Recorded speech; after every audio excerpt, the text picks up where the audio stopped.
Afghanistan Booth, and they are through to the finals of World Test Championship. Now it's time for the T20s. So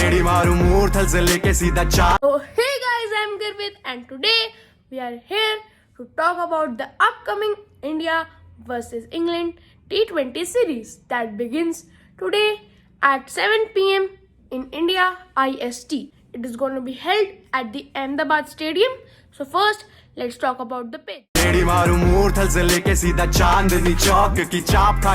saw in the test series, the soil on the pitch of the Ahmedabad Stadium is a bit loose and there's help for spinners.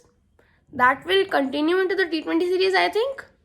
And the chases will be really fun as there will be less amount of dew and more amount of cracks opening in the pitch and soil loosening even more because the pitch is a bit new.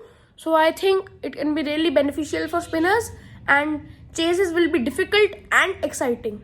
Win the toss and bat first, as in the latter half the cracks will be opening and it will be difficult to bat to spinners. Now as usual we are going towards the playing 11. First, towards India, I'm opening with Rohit Sharma and KL Rahul. That is confirmed by Virat Kohli. I think KL Rahul is the best Indian batsman in T20 format currently, and Rohit Sharma can be Rohitman Sharma on his day. One of the greatest timers of the ball, and that's what India need. At 3, I'm having Virat Kohli the captain. His place is cemented. At 4, I'm happy that Surya Kumar Yadav has been given a chance because of his IPL and other domestic trophies and tournaments performance. So that is a really nice thing, as जो performances कर रहे हैं player that are knocking the doors are given chances and opportunities. I am happy for them. I think he'll play at 4 ahead of Shreyas Iyer. At 5, I am having Rishabh Destructive Pant, wicket keeper. He'll be keeping the wickets for my team, and after his performance in the tests, I think his confidence will be very boosted up. At 6, I am having the hard hitter Hardik Pandya. He's expected to bowl 2 or 3 overs.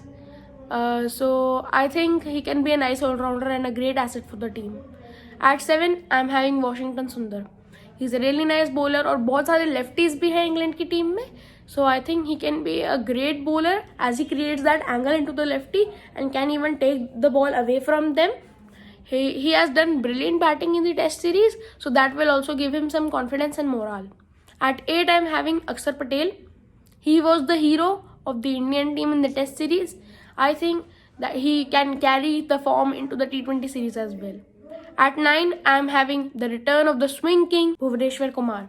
Really nice swing bowler, really nice in the death, has that experience that he can provide to the young bowlers and can groom them under him. At 10, I am having Yuzvendra Chahal, my primary spinner, who flights the ball, keeps the ball away from the batsman, can bowl in a sharp googly, so he'll be my primary spinner.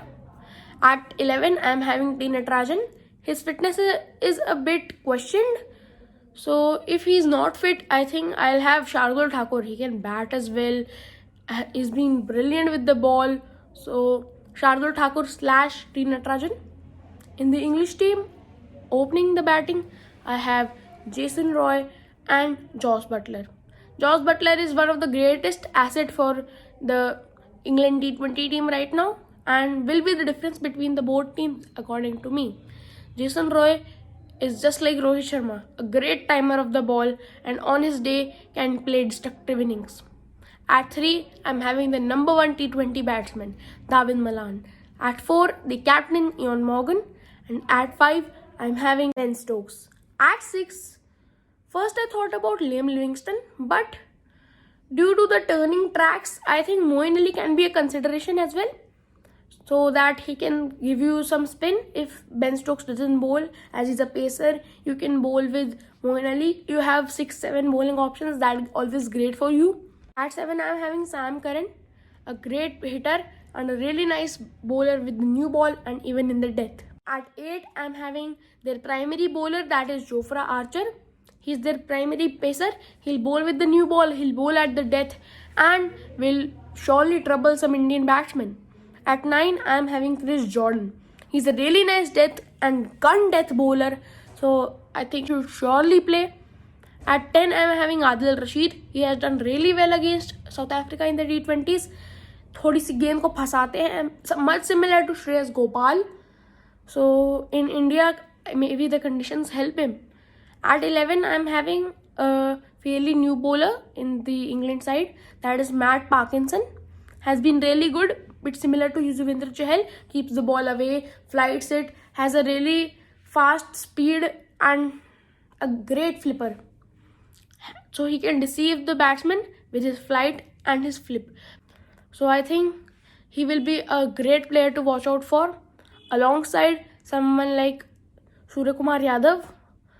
I think I'll have all my eyes on him, as he has done great in the IPL and other domestic seasons.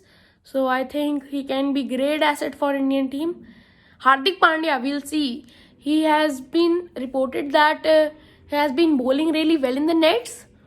So we'll see how's his bowling. And another one I think can be Bhuvaneshwar Kumar. As he's returning, it will be difficult for him to adapt to the conditions, as he is playing for the first time at this ground. Another player who's playing for the first time in this ground, or rather in India, but is a great player, is David Malan. Is a really, really great player, the number 1 T20 batsman, but has never played in India and never faced the Indian spinners. So it will be a tough challenge for him. As the X Factor player, I am going for KL Rahul from the Indian side, and from the English side, I am going for Jos Buttler. Because both are openers, they can play long innings. So the match will depend on how they perform for both of their teams. So we'll see. I think England are marginally ahead team in T20 eyes, but India a team full of match winners. So we'll see how does India perform. Thank you.